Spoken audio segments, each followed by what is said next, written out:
Hello, everyone. Ah, so lovely to be here again with all of you and wanting to welcome each and every one of you to this space together. And so wonderful to be here and see the chat alive again. A sense of community that has become so precious to so many of us over these years when the daily meditations have been going on.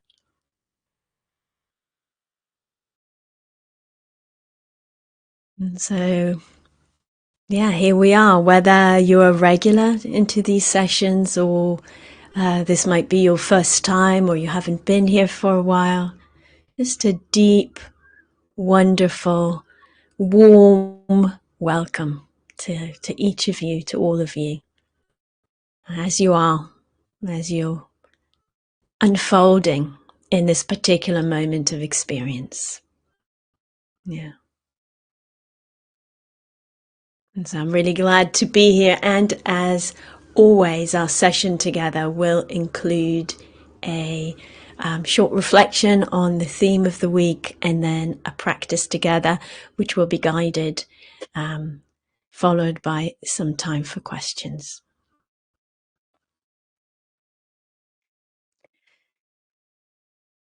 So today, I'd like to continue exploring with you this meeting between our practice and the exploration of our experience, and particularly the fact that our experience is conditioned, constructed, and inconstant.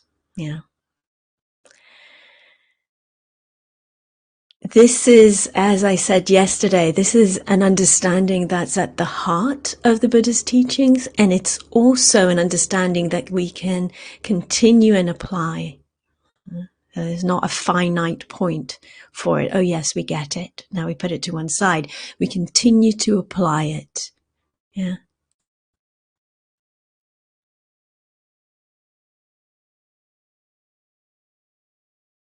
And as we apply this understanding, it grows.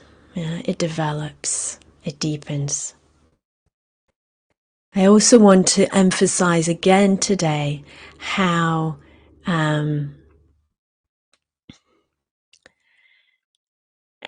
these are transferable practices. Yeah, they are things that we can bring from our formal practice into our daily life and back again.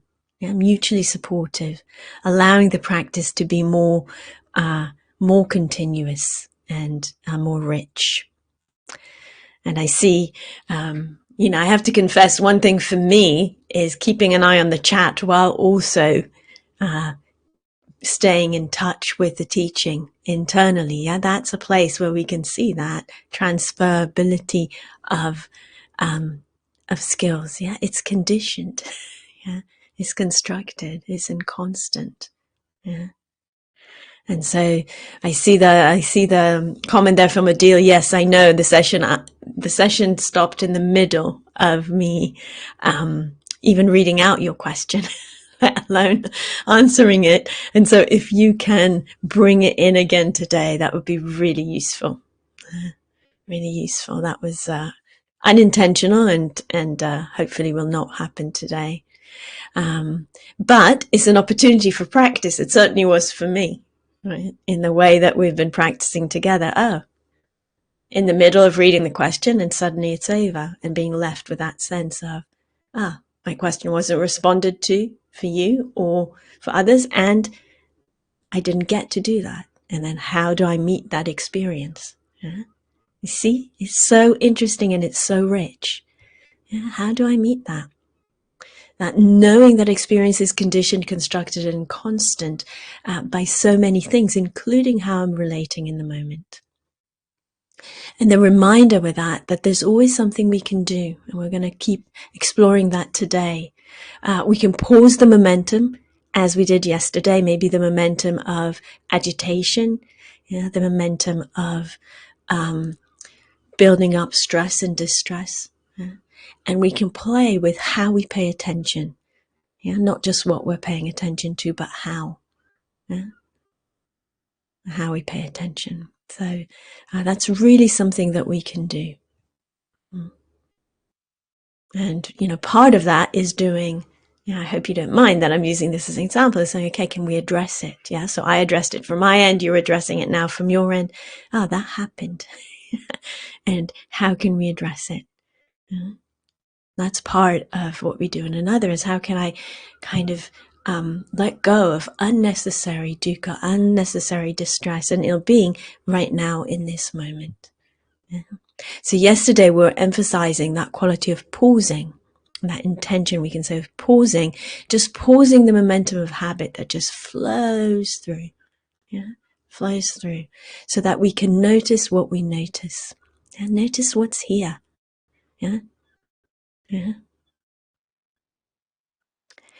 And that creates space, that opens possibilities. Into that space, we're going to bring in another kind of way of working with meeting experience and how we relate to it, working with this, how we pay attention to what's going on. And that is the invitation to relax. So we pause, we notice, and then we invite relaxation into the system. And you might be seeing that when I just do this, just like, now let go of the agitation as much as we can. We might not be able to do it fully, but we can do it a little bit, even just that invitation to relax, and then the space opens even more. The reactivity is reduced even more. The likelihood of getting entangled into habitual patterns of reactivity and distress reduces even more. So we've just had an example of that here live, probably better than any example that I wrote down to myself to remember. It's just, something doesn't go like we wanted to, or something is just simply new, like this platform is for us right now. It's new, and so there's getting to know it, getting to know how to work with it, accepting imperfection. And we notice, there's a sense of agitation that comes with that. And we pause. And the space opens up a little bit, and we invite relaxation, and space opens up even more. And then we can attend. And we do that with life, and we do that in our formal practice. Maybe there's just restlessness in the mind or in the body as we're meditating. It's just a whole load of restlessness going on, or even a little bit, agitation. And we pause and we notice it, and maybe we name it, restlessness, agitation. And we invite some ease and relaxation. As we do that, the space opens up. We might invite it to open up more as we relax even more. And then as we relax even more, there's more space for that restlessness and agitation. And it becomes less of a problem. So as we practice in this way, more possibilities, and therefore also more opportunities for well-being to arise, to be known, to be noticed. So the conditionality of our experience, dukkha is conditioned, ill-being is conditioned, also well-being is conditioned. And so as we open possibilities, we can attune with that more.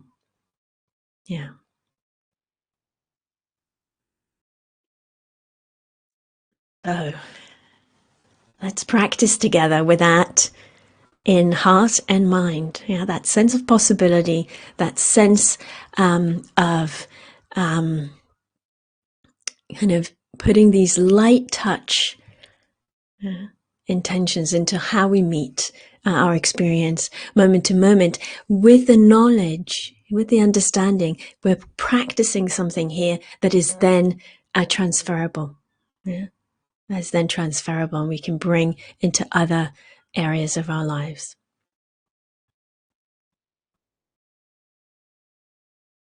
So if you need to find your meditation posture,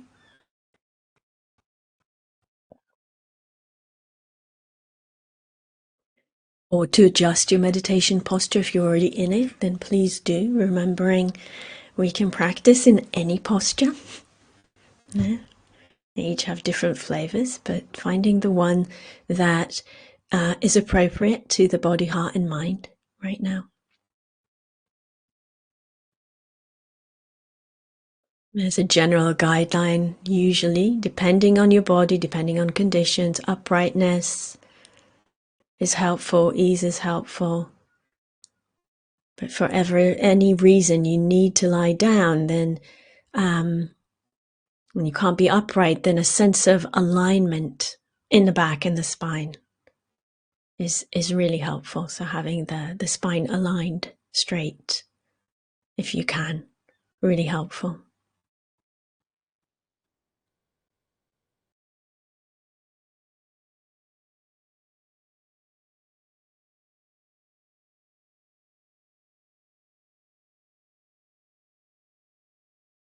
Making any adjustments that are helpful to the posture of the body.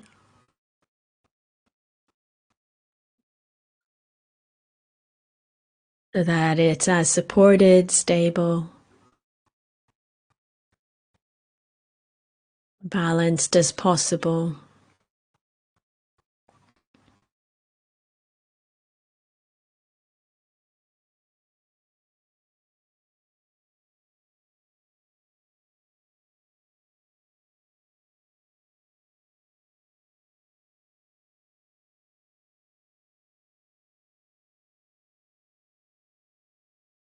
And inviting, as we do this, the awareness into the body,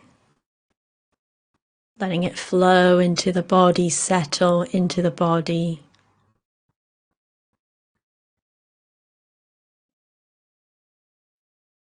It can often be helpful to begin the practice with inviting the awareness to ground and gather and root in a particular part of the body. For many of us, that would be the sensations of contact, or perhaps the hands, feet.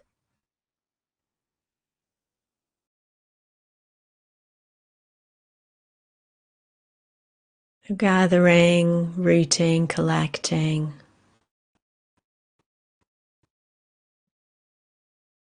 The awareness and the attention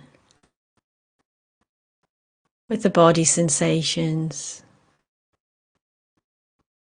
contact sensations of the body, and that which supports the body, or somewhere else if that's more accessible and helpful.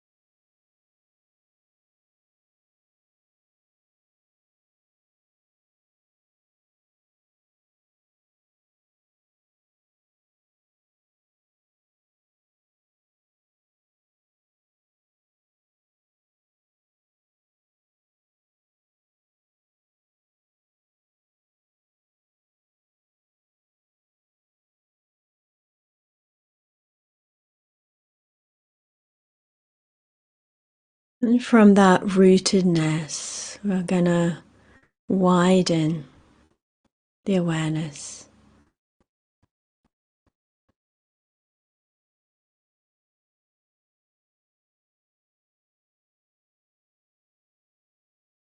Allowing, inviting the awareness to open, expand through the body space, softening through the body, opening through the body.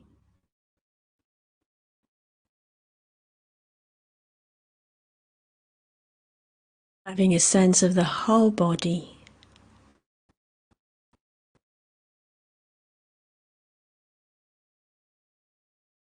Whole body filled with awareness. Awareness open through the whole body, soft through the whole body.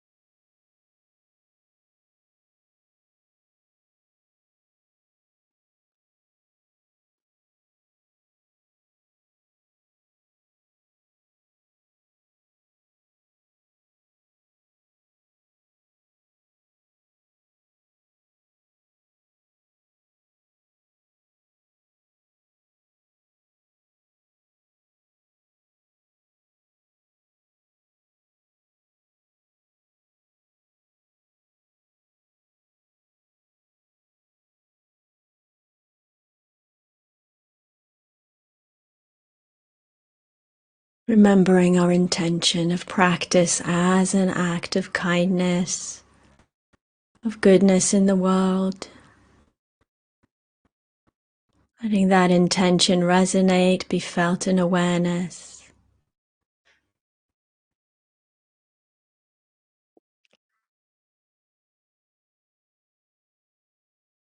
And gently opening to the anchor that feels most useful and helpful for you for this time.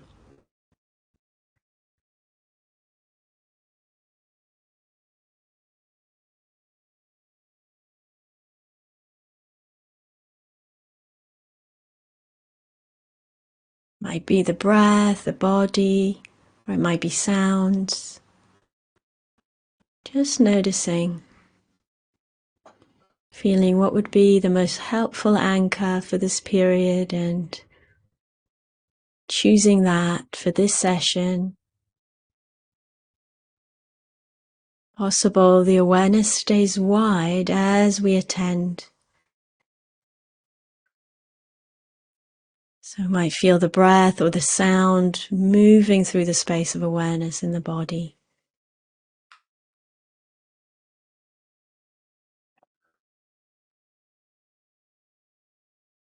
And we might have a sense as we practice that we're pausing the momentum of habits, of activity, and opening to the anchor of attention, the breath, the sound, the body awareness. Over and over.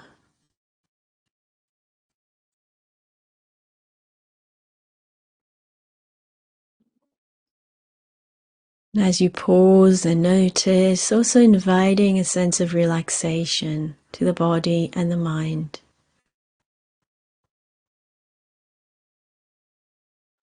Pausing and relaxing into this moment with the flow of the breath or the flow of the sounds through awareness.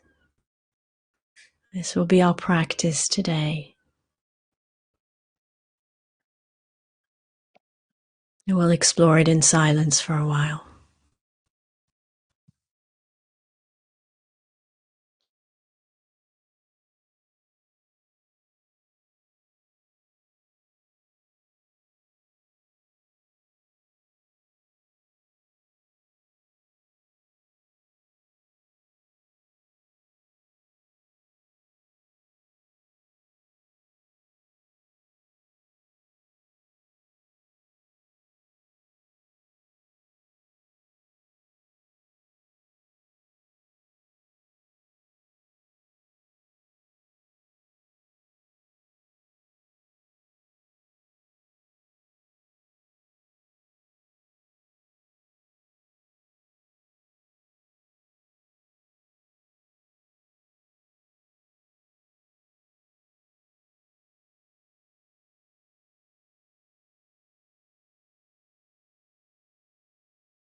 Just noticing what's unfolding in experience.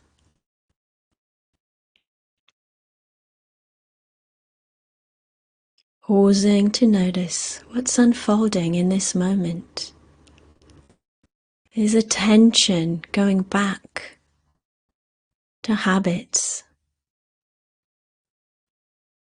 Pausing to meet and know this moment as it's unfolding, without judgment,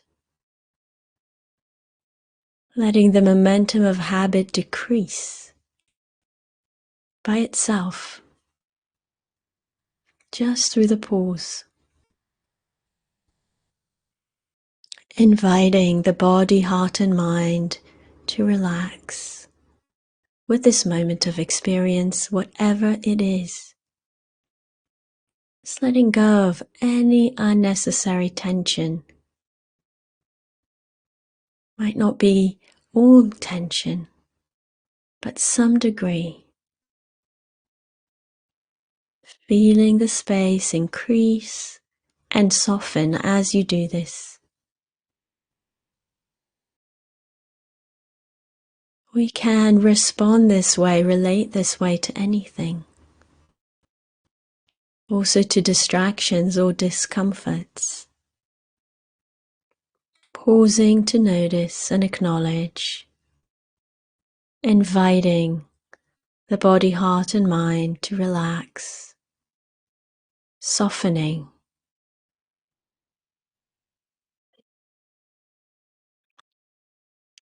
Bringing the attention back to the anchor if it has moved away. And doing this over and over again with kindness, with curiosity.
Pausing and noticing what's unfolding.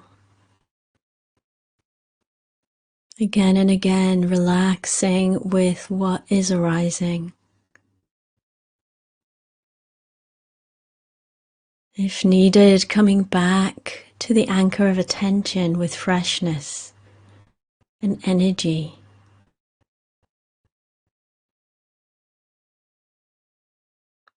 Playing and exploring with experience. What supports this capacity to pause? What supports this capacity to relax into what's unfolding?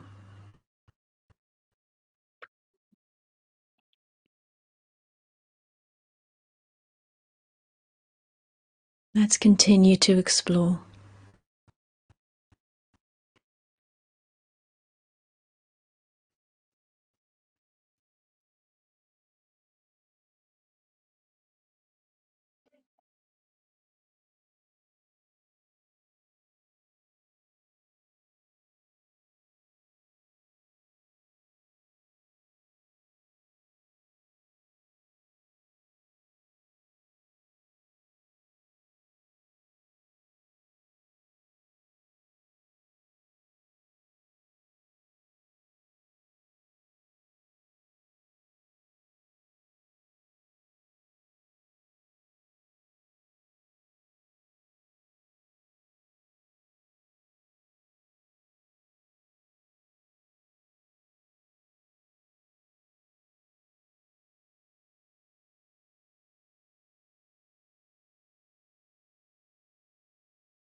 Softening and opening with this moment of experience as you pause and relax.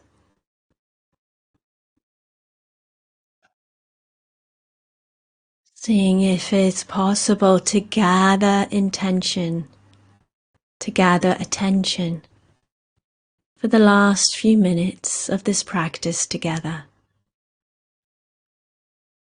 To pause in presence, to relax any unnecessary tension and contraction, to rest with the anchor of your practice. And with these moments of presence available to us.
In a moment, the bell will ring.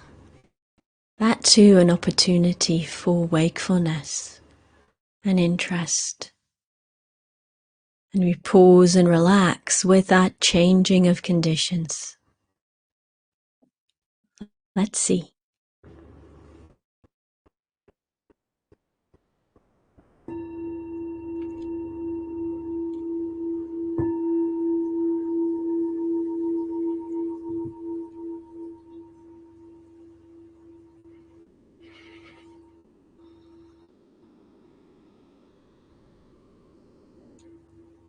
So taking your time with the transition.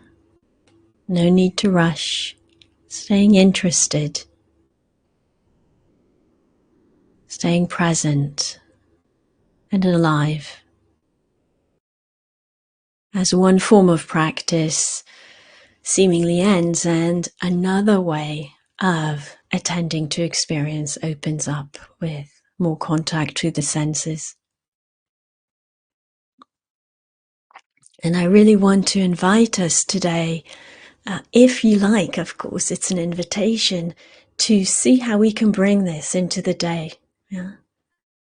To bring this remembrance of pausing and relaxing, with our experience, with stimulation that comes in through the senses, with events, pausing and relaxing with that, and noticing the impact that that has on our well-being.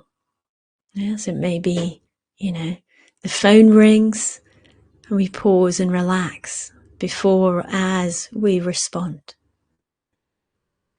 Or it may be that we rush out of the house and we notice that and we pause and relax with that. And we notice what happens. We might still be walking fast, but we can pause and relax as we do that.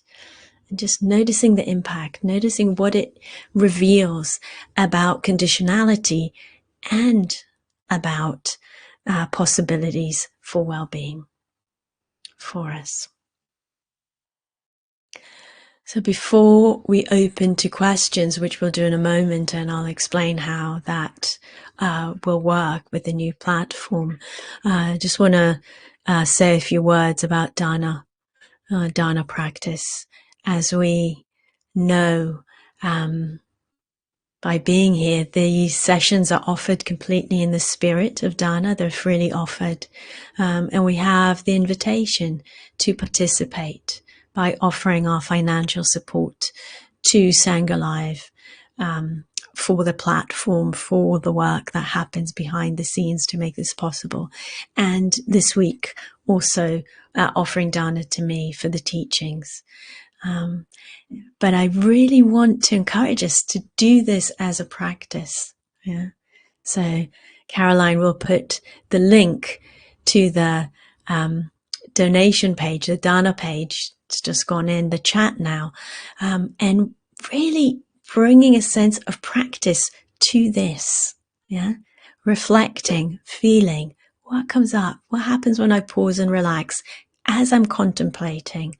Do I give today? How much?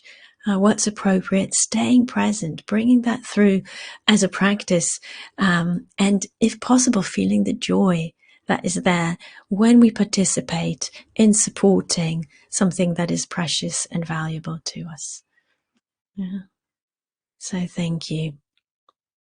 And we have time for questions now. And the way the questions will work is that you can either use the raise hand function and then come on screen, which hopefully will work today, or you can put a question in the chat.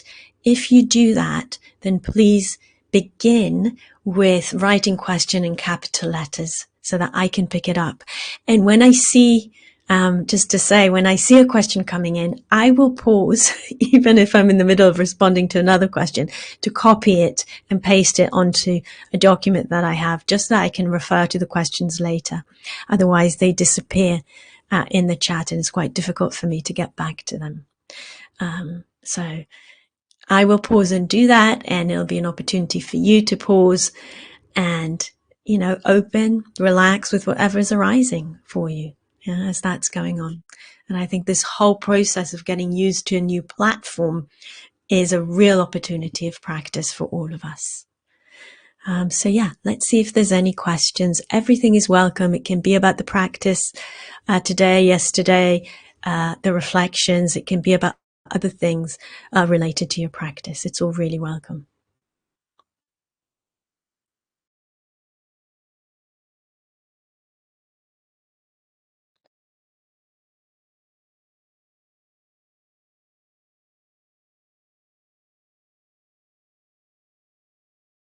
I'll pause, relax, and enjoy as we see what comes in. And those of you who may be typing a question, you can pause and relax as you're doing that. No rush whatsoever, and all questions are welcome, including questions from yesterday that I didn't respond to because we got cut off early. Or not early, but early for me.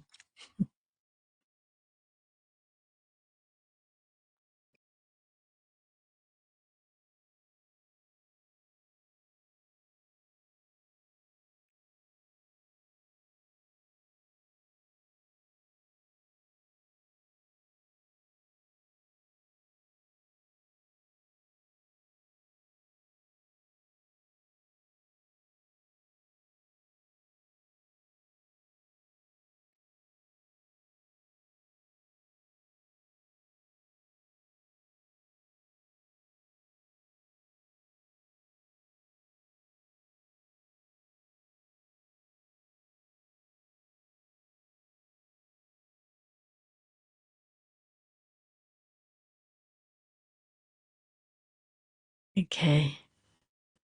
Yeah, it does. Yeah, I think people are perhaps taking time or having other things that are calling their attention. I think just to really feel in to this opportunity to ask questions about your practice. And as we do that, it's also a real gift that we're giving others. Yeah. There's a question. Thank you, Amit. I noticed there's a certain threshold while practicing, usually after some relaxation and a gathering, where strong agitation arises, as if trying to pull me out of the practice, and sometimes even succeeding. So this is a pattern and not just a hindrance. Wondering if you have any suggestions. Yeah, great question. Thank you. So there's a lot there to unpack. Yeah, there's a lot there to unpack. First of all, just noticing that we have thresholds or habit patterns in our practice. Yeah. It's that in itself can be really interesting to see. And it can manifest in different ways. Yeah, I remember for me in the first years of practice, it was really physical. So it would be like a sense of, oh, this leg would fall asleep. And I would know pretty much I could say how long I'd been meditating for according to that. And the same thing can happen with the mind. There's agitation that arises after a certain period of time. Important to say we have different habit patterns with this. So for different people, different patterns. I also remember one of my teachers saying also early on in my practice, if you watch what happens to your mind in a meditation period, you can learn a lot about your habits. Yeah. So for some of us, the beginning will be more restless. For others, it'll be the middle. For others, it'll be the end. But there can be patterns. So knowing patterns. Yeah. Really, really helpful. I would also kind of just lightly touch on the kind of you're saying there, it's not just a hindrance. It's a hindrance that has a pattern, I might say. Yeah, it's the hindrance of agitation and of restlessness, and it has a certain pattern, and it seems to come and then grow at a certain point in your practice. I would explore a few things there. Yeah. One is the sense of spaciousness, because often, and I know you've probably heard me say this a lot, so let me know if it's kind of you've tried this and this is old news. Often what happens is as we go into meditation, longer and longer into meditation, the habits come in more and more strongly. Habits of the body, yeah, slumping, habits of awareness shrinking. And many times with agitation and restlessness, what is partly going on is that the space becomes smaller. So we want to reopen it. Yeah. And just doing that. Also reflecting, that's one thing to do. Reflecting now as you're doing after the meditation, what actually happened there? Was there something that preceded the agitation, or how did it start off where it was still relatively mild, where I could have attended more with this kind of opening this space, really, really helpful with that, and calming the system, the other. Yeah. And it, you're saying that's what you're doing initially, but we kind of need to keep doing that. So what would help with that? Sometimes also using more pegs for the attention can be helpful with restlessness. So you notice that's starting, that movement of agitation is beginning, and you bring in more pegs for your attention, depending on what you're using as the practice. It may be if you're doing metta practice, you repeat the phrases twice. Yeah, each phrase twice. If you're using the breath, you are kind of noticing more detail in the breath. Yeah. Or you're noticing the in and the out breath, bringing more detail into attention. These are all ways, if you're using sound, you're kind of following the sound through the whole way from when it arises to when it kind of disappears. So you're bringing more energy into the attentiveness, and you're opening the space for that. And the last thing I say, also grounding. That's for me really helpful. So having a sense of the contact areas and the big space, yeah, and playing with how big the space needs to be. So let me know how that meets things that you've already tried in your experience, and yeah, hopefully that was helpful. Okay, there's another question there from Joss. Thank you. Thank you for your response to sadness yesterday. I see now that it was related to having to move out of my bedroom for some leak repair work. Today, the pause allows the fear of having builders here to be present. Seems deep emotional traits are what sits below the tension. Yeah, beautiful exploration, Joss. Thank you for that. So kind of seeing, it was related to something. Yeah, noticing. Sometimes it takes time. It was related to something in my life. Yeah. And then noticing there was sadness, and now noticing a layer of fear as well. Yeah. And some, yes, many times deep emotional stuff comes up in relationship to events in our lives and in relationship to emotions, or tension. Yeah. So we pause, we soften, and we open, and we see that, and then we can hold it. And it's another way where we make the space for this. We make a container for this, a container of kindness, yeah, a container of compassion for this. So there's both the space for it to be without it kind of knocking us off center. Yeah, it can be here, and yeah, there's compassion in the holding. So hopefully that is responding. Yeah. And so, yeah, there's the question from Adil that we missed yesterday, or a form of it, because it may have evolved. My question yesterday was about momentum. It seems I have a super busy, agitated mind this week, and I couldn't connect with the word momentum, habits, and me. You're kind of answering my question now. Okay, that's great. Thanks for letting me know that. Yeah, sometimes we just notice there's a lot of momentum in the mind. It can be to do with physical things. It can be to do with practical things. Yeah, we might have a lot going on, or there's something that is arising in our lives, and that's something that triggers us, that we get hooked. It relates to Joss's question also. And just noticing, there's that busyness. Yeah, yeah, that train. Yeah, it's just going. It's going. It's got a lot of momentum to it. Grounding, opening the space.